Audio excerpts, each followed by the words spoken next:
as the years progressed in training, what I noticed, if a dog didn't feel right, they're not going to train right. You know, if they're trying to itch, or if their paws are swollen, or, you know, they're shaking their head, you could just see they're uncomfortable.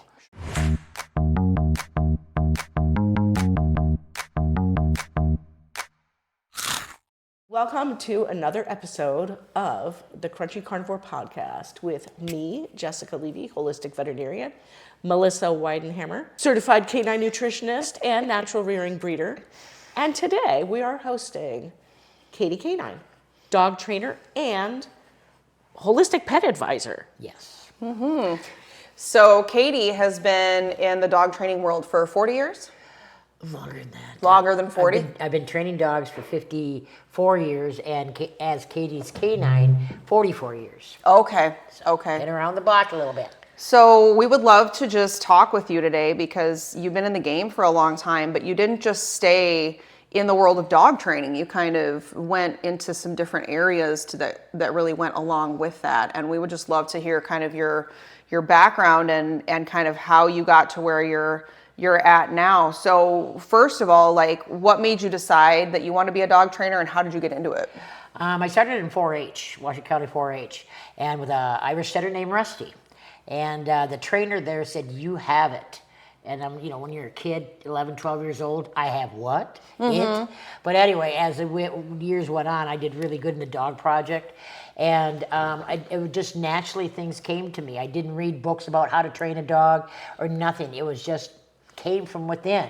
I'm a big believer that God gives us all gifts. And if we're lucky enough to figure it out and move forward, things just go naturally. Yeah. Okay? They're another natural word. Yeah, you go.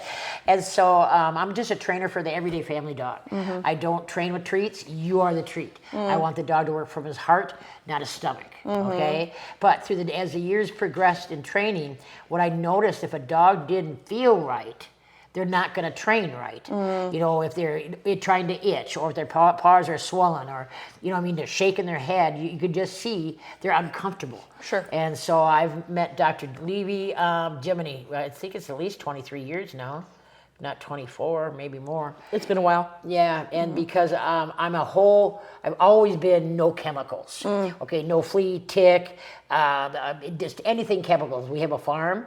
I wouldn't let my husband spray the trees because we have chickens and geese and stuff running around. Sure. I said, no chemicals. I don't care what the apples look like. But anyway, so then as my venture, trying to get pets to feed right and such like that, I was introduced to Dr. Levy, which opened a whole another world as far as natural, because unfortunately people, they're one side of the fence and the other side of the fence, and a lot of people won't come to the other side of the fence, more naturally looking at things, unless something goes wrong in the conventional world. They're looking for more answers, okay? Right. What I was looking for is more natural things, okay? I'm not going to use all this stuff, so what am I going to do? I don't put any chemicals in. I never have, in or on my animals, okay? Well, 1 year, I don't know how many years ago, that had to be 26 years ago, I had horses. And, the vet comes out every spring, gives them the shots. Okay, I went to bed. I woke up the next morning, and my horse they give shots in the horses in the neck. Sure. Okay, and the horse's neck was so swollen, he couldn't get his head off the ground. Wow. So I called my vet, and I said, excuse me, we have a problem. Yeah. And that's a vaccine reaction. I'm like, what? What? I've never heard of a vaccine reaction. So I rolled up my sleeve, boy, and I started just Natural Immunities by Pat McKay was my first book that I read. And so then it's just kind of like, okay, bring it on. And I just kept, and then like I say, I don't even remember how Dr. Jess came into the picture, but then conversing with her, we were on the same wavelength trying to convert, educate people. We did natural or food classes for dogs and cats at least twice a year. People would come to classes to try to empower them, to get them thinking, because it can be overwhelming. To a point. All of a sudden you just want to sit down and not move. You want to drink water for all the crap that could be in the water. And so, it got to a point so then I just we had the classes, but then I started incorporating it into my classes. As far as I have a handout that's like a novel, whereas links and such like that. As far as instead of doing flea tick crap or heartworm or do this, here, try these are other things, because change is hard. Yeah. And when you in doubt, whereas how do they know that works? This has been around forever. But both of them really have been around forever. But the good stuff kind of got lost, the holistic side, and now it's starting to make a surge. People are understanding that nature has everything that we need to move forward and get healthier. Instead of and the conventional world is diagnose and prescribe, diagnose and prescribe. And so it just gets so, but as a trainer, that's what I saw as a need to try to, I got you here. Okay, I'm going to help you train your dog, but you're also, that's just part of it. Right. Part of it is what you're feeding the dog, what chemicals you're putting in or on the dogs. And there's a lot of people that, kind of get pushed away by me. I'm a little brassy. Especially when I'm looking at a dog that is like, this dog needs help ASAP. Right. This isn't something you can just go home and just, diddle on for a couple months. No, he needs help now. So then I'll send him to Dr. Jess or, just try to get into their head, like, let's try this. Let's try that. Okay, just give them raw, once a week. Sure. Type thing. And there's a joke in our house. We got, you consider it a pantry. Okay, then the right side was all the animal foods and products, and the left side was the human side. And my husband would say, why is their side bigger and more well stocked? Okay, and why is the human side not so much? But that's the whole thing. At first it seems just overwhelming. Because one thing begets another thing, and you just got to stop and say, okay, this is going to be the goal, but this is what my starting point. Right. Start simple, and that's what I've learned to do is step back a little bit, and then, like I say, give them the handout so they can read on their own, because that's the whole thing. Change is hard, and not to overwhelm someone, so that they can slowly dabble and oh wow.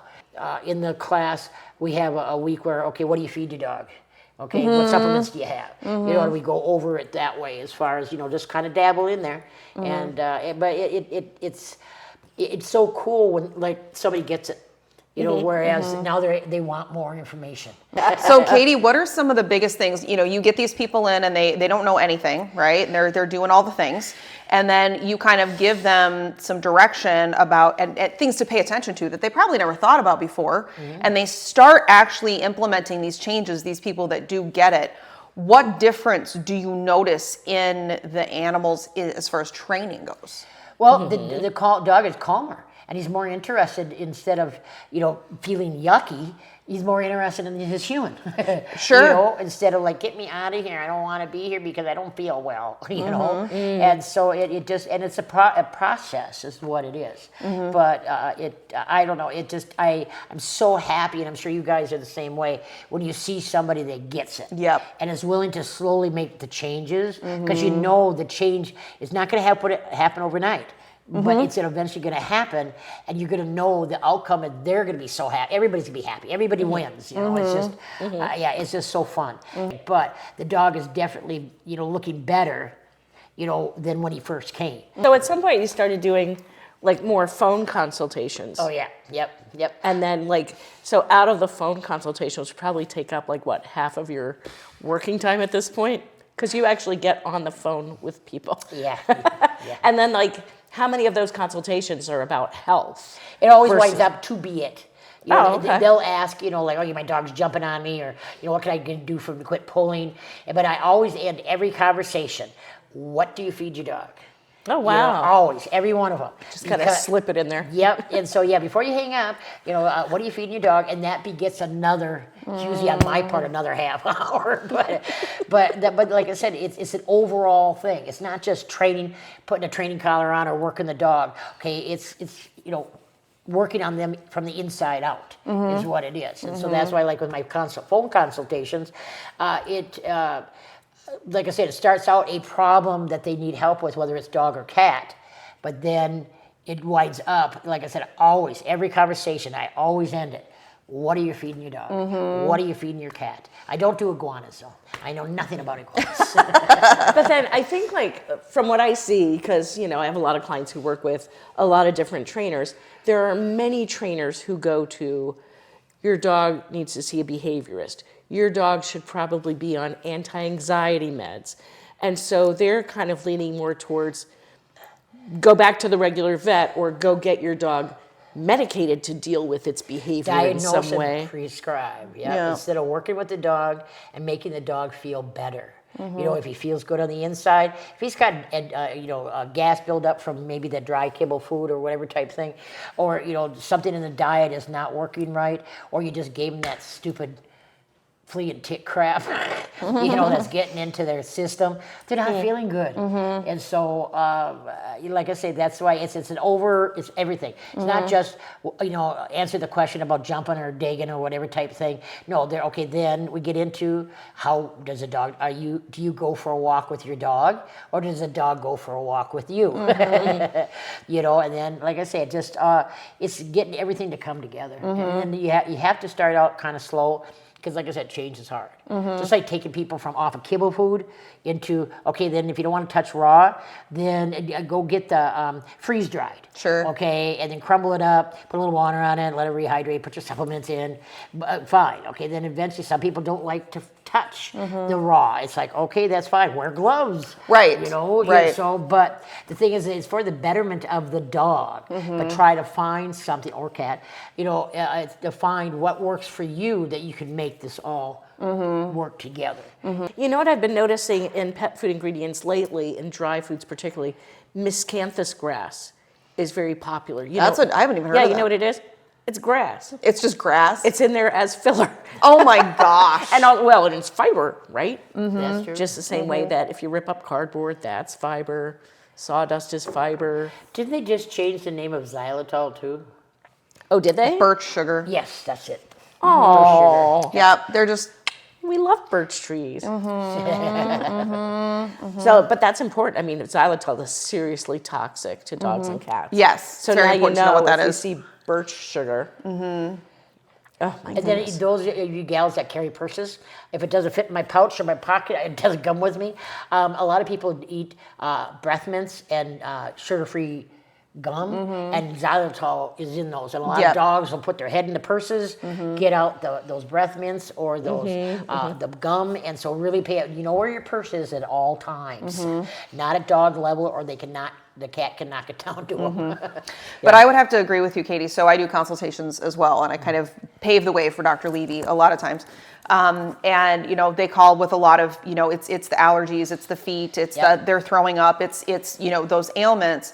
And we go through a lot of different things in, you know, kind of instructing the best way to, like, you know, address those directly. But really the punchline, especially if it's somebody who's just always fed kibble and they've always vaccinated and they've always those things, we go through specifics, and I certainly do a write-up of recommendations so they don't have to try and remember everything I said. Right. But the punchline is, like, that I really just distill it down to, stop putting the chemicals on and feed them real food. Yep. Those are your two jobs. Stop doing this one thing, start doing this thing. And we give very specific directions on how to do those things. But it really is, if you want to simplify it and make it less overwhelming, stop the chemicals, stop maximizing their toxic load, and get the food right, because all of that is what is perpetuating the issues in so many different areas. Because I remember, like, in the old days in veterinary practice, when people would come in and, you know, they'd had fleas in the house, it was always the people who had, like, you know, 3 or 4 big hairy dogs and they had fleas going on. But what you'd find is that one of the dogs had no fleas, and that was usually the youngest and the healthiest dog. 2 of the dogs had maybe a couple of fleas each, and one dog really had, like, the vast majority of the fleas, and that was typically the oldest and the least healthy dog. So it really is like and that's what we try to do, is if we make our dogs healthier, they become more repellent, more resistant to these parasites. Yeah. But see, natural is the way to go, and just people they're scared of it because in their head it hasn't been proven, but it has been proven centuries ago. we're just bringing it back in, bringing it up and saying, hey, looky here, instead of this is what you've been taught and ingrained into your head. Let's step back and let's just try, baby step it. Do you have a favorite and least favorite breed of dog?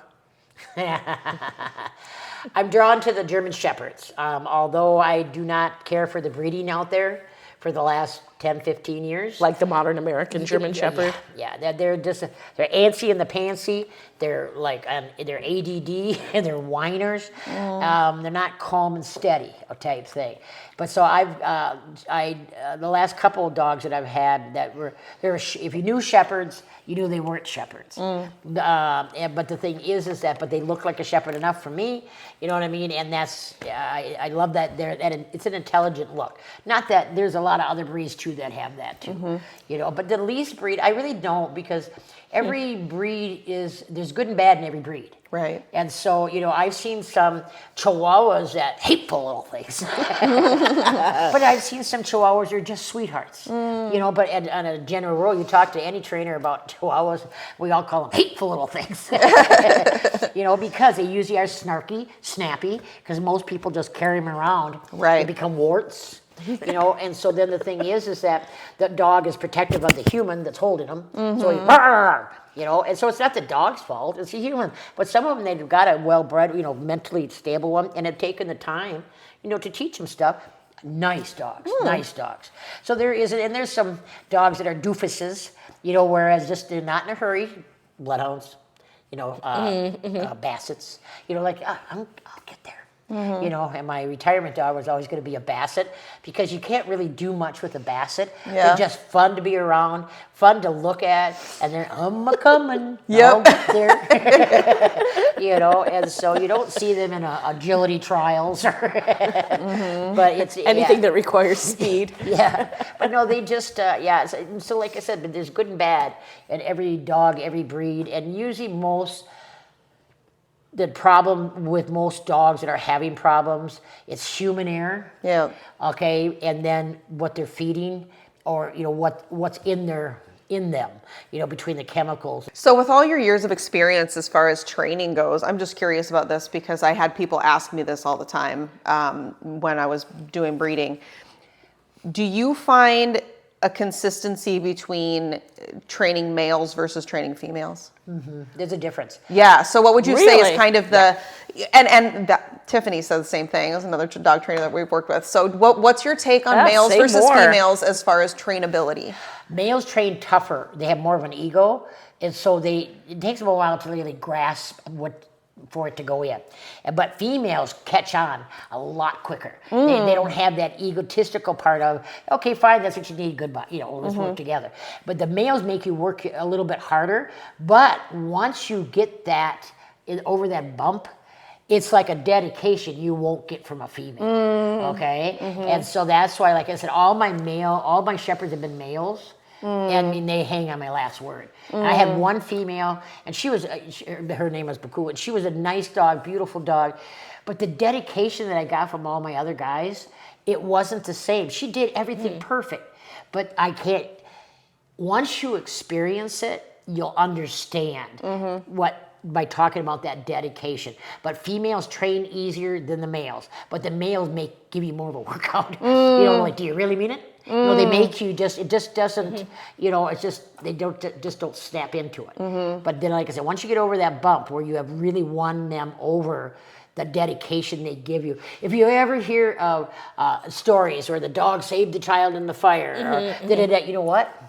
They're all boy dogs. It's males. They have the dedication that a female doesn't have. I'm not saying all. God, don't send me letters. Right, and that's why I was saying just kind of in general. As what you've gathered. It's not every dog is an individual, right, of course. I've had females and males in all kinds of breeds. Sure. And so the thing is, but the males are harder to get through.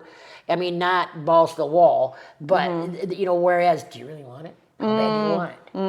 Like how dedicated are you going to be to follow through? Whereas if girls are kind of like, okay.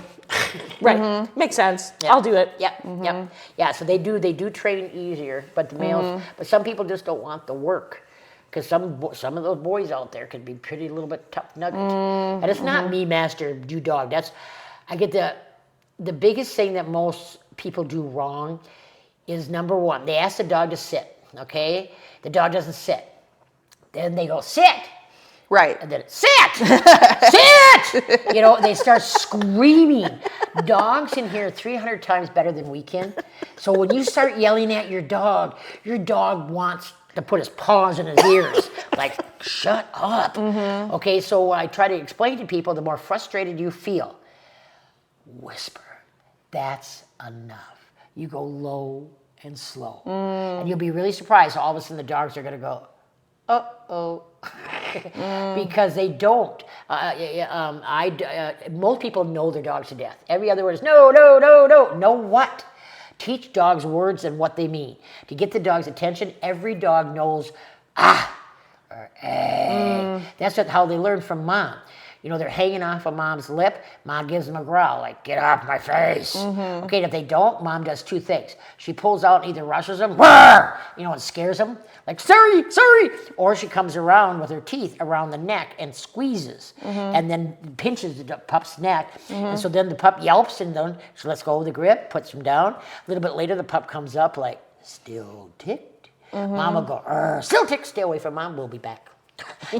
Where they look, every dog, if you quit saying no and just give a growl, you're either going to become a a-er, or a bother. But anyway, but like I say, let's say he's trotting because you just put something in the waste beer basket, the dog's starting on his way to go check it out because he smelt it. If you, every dog will turn his head like, what? That's not, you didn't see me, did you? Yes, I did. Come on, let's go. Okay, and then if you have multiple dogs, you give the growl, they're all going to look at you, and you just look at the one that's in trouble. All the other ones, they'll just kind of like, you just stay locked in, and hey, that was wrong. The lower and slower your pitches, the more deep doo-doo the dog is in. Okay? But everybody has a tendency to get louder. It takes a lot of self-control to do that in the moment. Well, I'm usually a loud, obnoxious person, but when I get around kids and dogs, I steady out. So, Katie, what would you say is one of the most common problems that you have people bring with their dogs that has just one of the simplest fixes? What could you tell someone? As far as barking, use a spray bottle, quiet. Okay, but teach them why. Just don't blast them. Don't say anything. Say what word are you teaching? Let them drag a 6-foot nylon leash around the house if they're jumping on you. No dog can just jump. They have to dip before they fly. And you get really good at seeing that slight dip. And so you just quick step on the line. So if they go to jump, they correct themselves. And then, you give them that little growl, like, that was wrong. Then give them something else. Sit. And now I remember I don't use treats. You are the treat. Okay, if like with your dogs, the front of the chest, there's a chest bone. Okay, on either side of the chest bone is a divot. Take your middle finger or your pointer finger and give a little scooch in there, and just calmly go, thank you. Oh. And you'll be surprised. This is a calming pressure point. And so what happens is that you'll feel the dog lean into you like, you're welcome. Okay?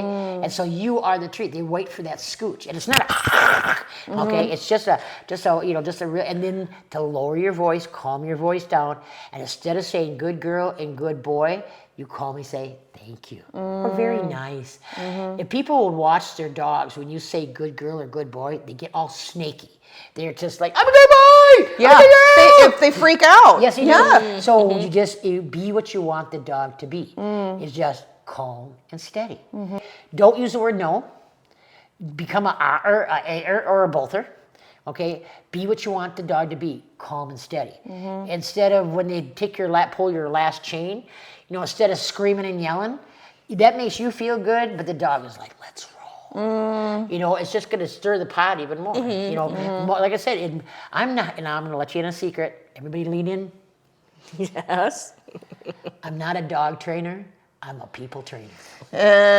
So, but that's the big thing is, it's. I remember when I learned that from you, because I used to live in a house that was on a little road and we had a bay window. And, if a leaf went by or a bicycle or, God forbid, the neighbors left their house, all the dogs, they were 7 at the time, they'd all be up in the bay window, like barking their brains out.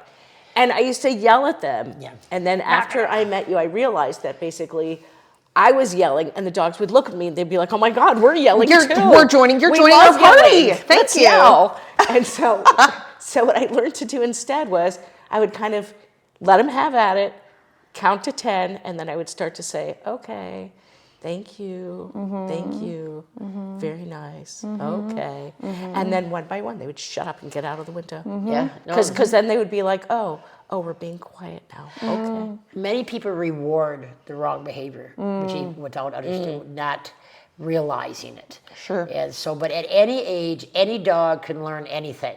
You know, I'll get a dog that, let's say the people, everybody thinks it's hours and hours of training a dog. It's not. You got 5 minutes, do something with the dog. You got 10 minutes, do something with the dog. Okay, and there's one thing you said earlier. Most dogs are like, okay, we're gonna go now? Okay, and so what do people feed that energy level? Walk them, run them, fetch them. Have you taught the dog to calm down? Take the leash, just a plain buckle collar, sit on the leash, and only give them enough line that they don't tie you up. Take your hand, put it on your wrist, just relax it. If the dog comes up, turn your head sideways as a calming signal to a dog. Lean forward, give a growl and a bump. And then just sit still. Here comes the dog. Okay? What you're after is leave me alone, give me my space. Okay? And this is especially if you have a separation anxiety dog, this is a huge thing to do. Okay? And the reason is that number one, you can't touch me. You know, if he goes to lay in my shoes, I'm gonna move. Now, don't kick him. Okay? Okay, just move and just say, move it. Okay? If he tries to sit down again, move it. All right? So then pretty soon they're gonna stay away from my feet. But the thing is that I should be able to sit here, whether I want to sit here for 10 minutes or an hour, and the dog calms himself down and just relaxes and waits for me. The hardest thing for both humans and dogs to do is to hang out, be patient, and wait. And so that's why sitting on the leash looks so simple, and it is. But you just have to remember, I have some people go, I'm like, no. It's just like knock it off. All you have to do is a couple of times, and the dog's like, got it. But if your dog is keep doing it, then you're just doing that, you know, and you can't do it that way. You gotta say, hey, I mean it. You know, I'm not being mean, I'm not being cruel. You know, all the treat training, I'm sorry, it's just bribery. As long as you got this treat, you got the dog. Okay, when you don't have this treat, dog's gonna do a quick air sift. Bye. You know, so I want to build the relationship from the heart. I want to build a team for us getting to know each other and how we can work together. You know, and I'm a rarity. I'm a dinosaur. You know, I've been doing it, like I say, for 44 is Katie's canine. And almost everybody does treats now. Or a click and treat. It's like, are you kidding? Karen Pryor started the click and treat, training the killer whales in Florida. Oh. Okay? And it's like, and somebody got the idea, well, let's just do it in the dog training world. And it's just like, number one, I'm not running around clicking. Like, no. It's not rocket science. It's just very calm and simple. Use the brain. Quit putting so many miles on the feet, okay? Whereas you teach them a trick. Go to YouTube. I want to teach my dog to say his prayers. I want to teach my dog to wave, okay, to push a buggy. Oh, one thing you don't want to teach your dog to do, my girlfriend did this. She had a Vizsla, and Stanley was very smart. No, that was Magda that did that. But anyway, so when you sneeze, she would go and get your tissue. No. Oh. All of a sudden, Magda, every time you saw a tissue box, you needed that tissue, whether you sneezed or not. Like that, I was just looking at the tissue box you got there. Magda would have had that in 0.2 seconds. And she's very dainty about taking it. And then another one comes, and then, then she goes back. So pretty soon they couldn't have any tissue boxes. Dog can be someone's eyes, ears, what their capabilities are. You know, I'm not into agility because that's hard in their frame. You know what I mean? All that running and that, you know, it's fine if you want to run alongside of it. But dogs, they like to hang out and just be used once in a while. Something as simple as, let's say you want to go down and use the bathroom. The dog is right there, just say, wait, go down and use the bathroom, come back, done. You know, a lot of people okay their dogs to release them. Do you realize how many people say okay? Right. And Well, that's not a good word to use. Yeah. Yeah, so that's why done. But you just made the dog, it maybe all of what, a minute? But he did something for you. Right. He followed through. Now he's going to go lay down like, oh, geez, I wonder what she's going to ask next. So Katie, so you're saying you want to train from the heart, which I love. And I think that's so true. Yeah. But what would you say the same even with a very young puppy? Yep. You would say the same even for a young puppy? Yeah, because do you think, okay, a lot of trainers, okay, the dog is, the puppy's on your, on your clothes, okay? Okay, a lot of trainers say, well, give him something he can chew on. So you go get a toy, here, chew on that instead of my arm. Let's look at it from the dog's point of view. Wow, I bite on you, I get a toy. Oh, this is so cool. Okay, now do you think in the wild, if the dog is hanging on mom's face, that she's gonna say, just a minute, run out and get him a rabbit and bring it back and say, here, chew on that instead of me? No, she's gonna teach him, don't hang on my face. Wrong. Okay? And so the thing is, you got to think like a dog. People they think humanistic ways on dogs. Right. Drives me nuts. And so just by using common sense, it's not rocket science, like I said. Yeah, there's schools out there to become dog trainers, and what I saw, I didn't like. I didn't sign up for them, but by looking at them, type thing. And like I say, everybody's got a God's gift, and if you're lucky enough to stumble on it, the gift is something that's just natural. You can't explain it. It just comes, and that's my thing with dogs. Is that I never. It's just. And what I don't like is cookie cutter trainers, that it's the same collar and the same thing for every personality of dog. No, every dog, just like two-legged kids, they don't all learn the same. Right. You have to be able to roll with, now you do this way, because this will be better for you. Most trainers it's this way, this way, this way. And it's not, there's no give. Like I said, it's not quick. It's just, everything's just snippets, going from conventional to natural, baby stepping, like I say, and just think like a dog, but so many people don't. It's just me, the highway. They're still out. Those kind are still out there. Sure. I hate that. And then you got to know. I don't care if you had 5 golden retrievers. They are 5 different personalities. And so what worked for one, and with the breeds that you were breeding, right? I'm sure that you saw so many different personalities. Yeah. And what worked for one may not work for the other. So you got to tweak it. And that's the sign of being a good trainer. A trainer is out for the benefit of getting you and your dog to work together as a team. Not that this is the way you do it. If you can't do it, bye. That's not the way it works. Or you will do it this way, but you'll see that it's not working. But they won't tweak what they're doing. So. Same thing. Well, Katie, thank you so much for coming on. Thank I you. love that you have really, you really took holistic to the full degree, because you got the training piece. There's a lot of us that, certainly appreciate the training piece, but we don't have that to bring to the table. And so the fact that you do everything, even your training, we really teach a lot about the homeopathic philosophy in every dog is an individual. And you have really captured that in kind of just your whole profession and everything that you're doing. Thank you. So thank you so much for coming on. Thank you for having me. Yeah, we will definitely link Katie's radio show down below, and her website, so you can look her up if you want to find her. But this was very insightful. Thank you for all of your experiences and insights and useful tips. And hopefully this was Next time, Dr. Jess, you can talk. No, you were the guest. This was your job. This was good. I know, Thank you so much really for joining us on the Crunchy Carnivore Podcast. We'll see you next time. Thank you so much for joining us. Our goal is always to encourage others to seek out the holistic approach by way of education and empowerment. You can check out our online resources at wellspringhaa.com. You can follow us on our YouTube channel, Wellspring Holistic Animal Academy, and you can also find us on Instagram at wellspring_HAA. We hope that this has been helpful and that you continue with us on your journey to holistic health for your pets.